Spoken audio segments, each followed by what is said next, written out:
Bismillahirrahmanirrahim. Assalamualaikum warahmatullahi wabarakatuh. Alhamdulillahirabbil alamin.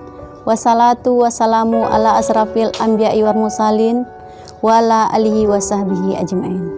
Materi dinul Islam kita pada kali ini yaitu mengenai akhlak kepada kedua orang tua. Yang pertama kita tengok dulu menjaga nama baik orang tua. Nama baik merupakan citra diri dari seseorang. Setiap orang pasti akan menjaganya dengan hati-hati agar citra dirinya tetap baik.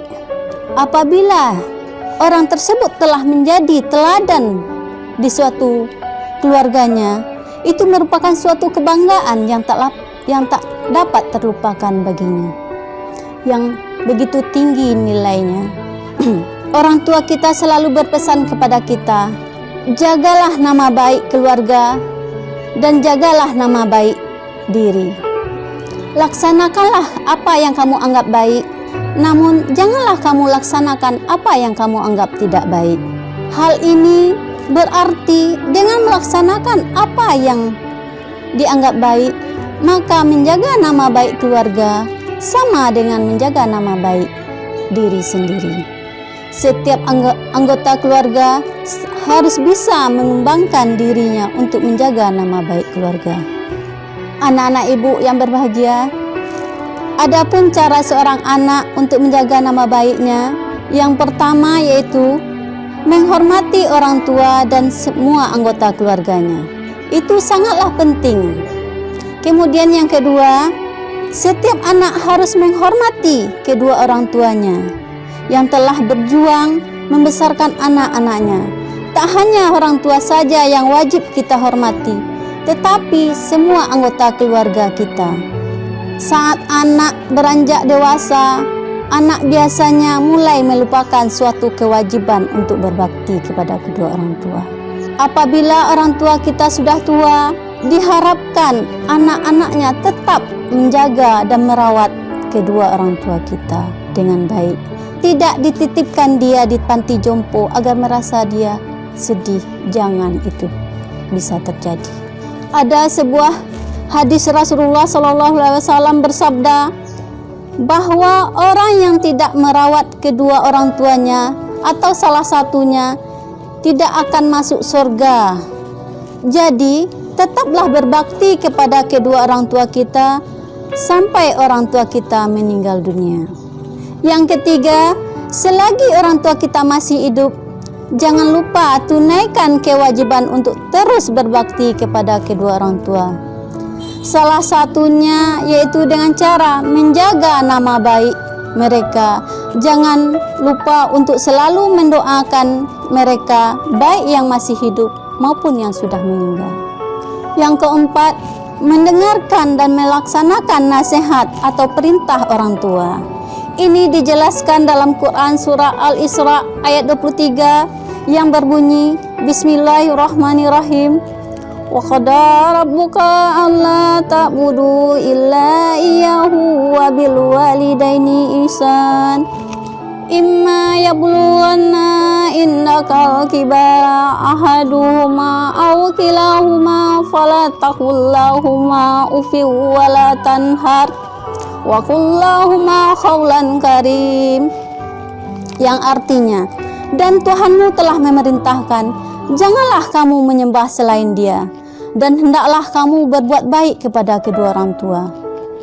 Jika orang tua kita, jika salah satu di antara keduanya atau kedua-duanya sampai berusia lanjut dalam pemeliharaanmu, maka janganlah sekali-kali kamu mengucapkan perkataan atau membentak keduanya. Ucapkanlah kepada mereka berdua perkataan yang mulia. Nah, anak ibu sekalian, saja kita bilang kepada orang tua kita telah berdosa besar kita, apalagi kita melawannya, membentaknya. Itu adalah dosa besar bagi kita. Kemudian selanjutnya yang kelima yaitu seorang anak wajib untuk menaati nasihat dan kedua orang tua kita. Sesuai dengan hadis Rasulullah SAW, menaati orang tua sama dengan menaati Allah Subhanahu wa Ta'ala. Orang yang memiliki pengalaman hidup yang jauh lebih tinggi dari kita, Maka apabila anaknya melakukan kesalahan, maka seorang orang tua wajib untuk memberitahunya. Orang tua sangat senang jika anaknya untuk berbakti atau menurut segala perintahnya. Namun, jika perintahnya itu bertentangan dengan agama, misalnya perintah untuk menyekutukan Allah, bertindak kriminal, berzina, narkoba, korupsi, dan lain sebagainya, itu wajib kita bantah. Tetapi jangan kita bantah dengan suara yang kasar. Ucapkan dengan baik dan beri penjelasan bahwa hal itu adalah bertentangan dengan ajar agama. Kemudian yang keenam, menjaga ucapan dan perilaku. Setiap orang tua tentu ingin anaknya menjadi supaya nama orang tuanya dan keluarganya menjadi baik. Oleh sebab itu, perintahnya pendidikan anak sejak dini dimulai dari keluarga terlebih dahulu.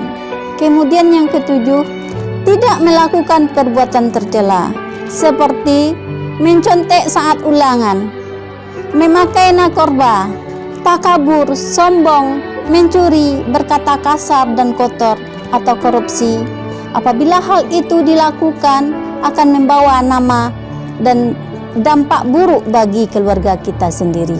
Orang yang terbiasa melakukan perbuatan tercela, selain mendapatkan dosa, dia juga bisa dimusuhi dan dikucilkan oleh orang banyak. Kemudian yang kedelapan, meningkatkan keimanan dan ketakwaan kepada Tuhan Yang Maha Esa. Orang tua sangat senang jika anaknya memiliki akhlak yang baik, menjadi anak yang soleh dan soleha. Tuhan sangat menyukai orang yang taat kepadanya. Kemudian yang kesembilan, meneruskan silaturahmi dengan saudara dan teman-teman orang tua. Menjaga perasaan orang tua, artinya sama dengan jangan kita menyakiti hati orang tua kita. Anak adalah keturunan dari orang tua dan darah daging yang mengalir dari orang tuanya. Seorang anak kandung merupakan bagian dari darah daging dari orang tua, sehingga apa yang dirasakan oleh anaknya pasti dirasakan oleh orang tuanya atau sebaliknya. Untuk itu, janganlah kalian menyakiti perasaan atau hati orang tua. Kemudian, bagaimana caranya kita memahami kebutuhan orang tua saat orang tua kita sudah tua? Adapun cara yang dapat kita lakukan yaitu yang pertama, tidak ada komentar yang buruk terhadap orang tua kita. Kemudian yang kedua, tidak menyusahkan kedua orang tua kita dan mengucapkan perkataan yang baik. Yang ketiga, mengucapkan ucapan yang lemah lembut.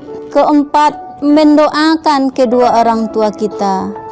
Kelima, bersifat tawaduk dan merendah diri kepada kedua orang tua. Nah, anak-anak ibu sekalian, dari sekian yang ibu jelaskan dapatlah kita simpulkan bahwa yang pertama, akhlak kepada kedua orang tua atau berbakti kepada kedua orang tua sangatlah dipentingkan. Senantiasa patuh dan taat terhadap perintah orang tua, tidak berlaku kasar atau menyakiti hati orang tua. Kemudian akhlak kepada orang tua tidak hanya dilakukan seseorang kepada orang tuanya saja, tetapi seluruh keluarganya. Tidak hanya dilakukan di saat orang tua kita masih hidup, tetapi di saat sudah meninggal pun bisa. Namun dapat kita buat dengan cara mendoakan kedua orang tua kita yang sudah tiada. Sekian yang dapat ibu sampaikan. Terlebih dan kurang mohon maaf. Assalamualaikum warahmatullahi wabarakatuh.